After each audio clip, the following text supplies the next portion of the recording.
Mesdames, messieurs, je suis ici pour réparer une grande injustice. Je suis ici pour rétablir l'ordre dans notre esprit. Car des héroïnes jugées à tort sont... Car des héroïnes sont jugées à tort pour des crimes qu'elles n'ont pas commis. Les araignées. Tout d'abord, je commencerai par citer Jean de La Fontaine. Dans sa fable Le Lion et le Rat, il dit « Nous avons souvent besoin d'un plus petit que soi ». Je remets cette phrase dans son contexte, évidemment. Donc, l'homme et l'araignée. J'ai décidé de réécrire cette fable. Donc, l'homme et l'araignée, il faut autant qu'on peut obliger tout le monde. On a rarement besoin d'un plus petit que soi. De cette vérité, cette fable en fera foi, tant la chose en preuve abonde. Entre les pieds d'un homme, une araignée sortie de terre, assez à l'étourdi, l'homme, le prétendu maître de la terre, en cette occasion, montra ce qu'il était et l'écrasa. Fin d'histoire.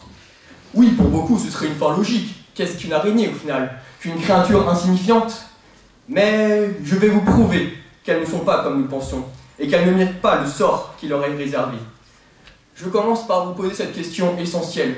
Est-ce qu'on a peur des araignées purement... est-ce qu'on a peur vraiment des araignées, ou est-ce que c'est juste qu'on ne les aime pas purement et simplement?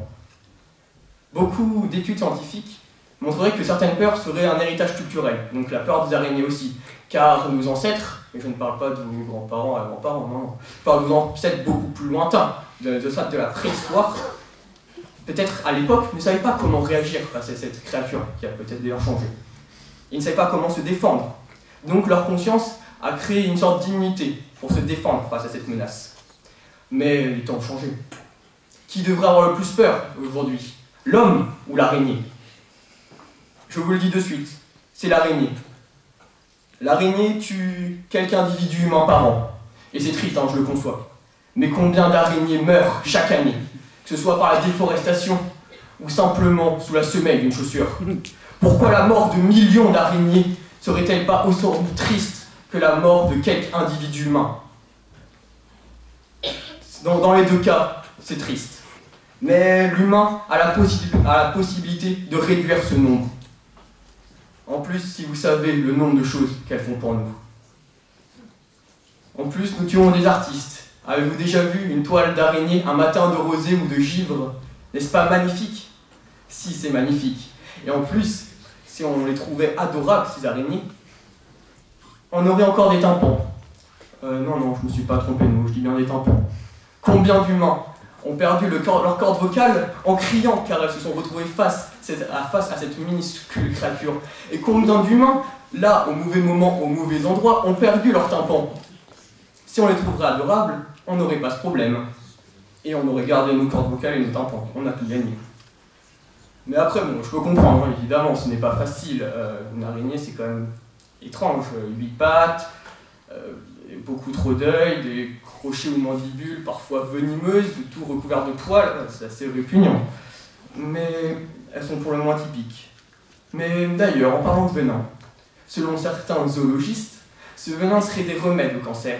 Vous imaginez le cancer, la maladie qui tue le plus d'humains par an. Et ces araignées, grâce à leur venin, pourraient l'éradiquer. Mais où seront les remèdes si les donneuses ne sont plus là?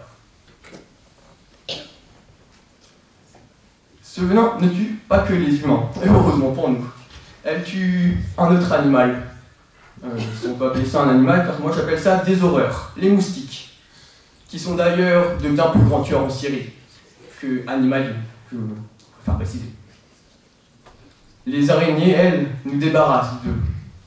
Et grâce à elles, nous avons des moustiques seulement l'été, et pas toute l'année. De plus, on vit avec elles 24 heures sur 24. Oui, vous croyez quoi? Vous croyez qu'il y a qui sur votre charpente à part 1 ou 2 pigeons? Qu'il y a qui dans votre cave à part 2 ou 3 souris? Hurrah, ça c'est au choix. Les araignées, évidemment, elles sont avec nous tout le temps, mais on ne les remarque pas. Elles nous importunent peu au final. Alors pourquoi les tuer? Pourquoi faire cette violence gratuite envers elles? Pourquoi n'auraient-elles pas le droit de vivre sous le même soleil que nous, de dormir sur la même lune que nous? À présent, je citerai du fameux livre de la jungle de Walt Disney, lors de la chanson des singes. Un singe comme moi pourrait, je crois, être bien plus humain que nous. Je remets ça dans son contexte, comme la dernière fois. Une araignée comme moi pourrais, je crois, être bien plus humaine que vous. Bien que j'adore mes amis les poilus, bien plus humain, j'ai un doute. Mais autant, ça j'en suis sûr. Là, en effet, l'araignée pend, la taille de mon pouce, aux couleurs resplendissantes. Cette araignée danse, le mâle danse pour sa femelle, il danse pour conquérir sa douce. Et s'il réussit, la femelle le mange. Revenons à nos moutons, ou à nos araignées plutôt. Je n'ai pas non plus sur cette phrase. Mais danser, n'est-ce pas un comportement humain? Essayer d'impressionner, de faire des efforts pour sa bien-aimée. D'ailleurs, n'est-ce pas romantique, une douce danse, sous un clair de lune, une nuit de neige, ou du moins c'est ce qu'on voit dans les clichés de films. Après cela, je me dois de réécrire cette fable ridicule que je vous ai lue précédemment. L'homme et l'araignée, il faut autant qu'on peut obliger tout le monde. On a souvent besoin d'un plus petit que soi. De cette vérité, cet éloge en fera foi. Tant la chose en poids vagabonde. Entre les pieds d'un homme, une araignée sortie de terre, assez à l'étourdi, l'homme, l'ami des araignées, en cette occasion, montra ce qu'il était et l'aida. Ce bienfait ne fut pas perdu. Quelqu'un n'aurait-il jamais cru qu'un humain d'une araignée eût affaire? Cependant, il advint que pendant l'été, cet humain fut surpris par des moustiques, dont ses agitations de bras ne purent le défaire. Miss Araignée accourut et fit tant par sa toile qu'une œuvre d'art dont elle pourra se sustenter. Ainsi, protection et connaissance de l'autre font plus de peur ni de rage. Je plaide non coupable les araignées.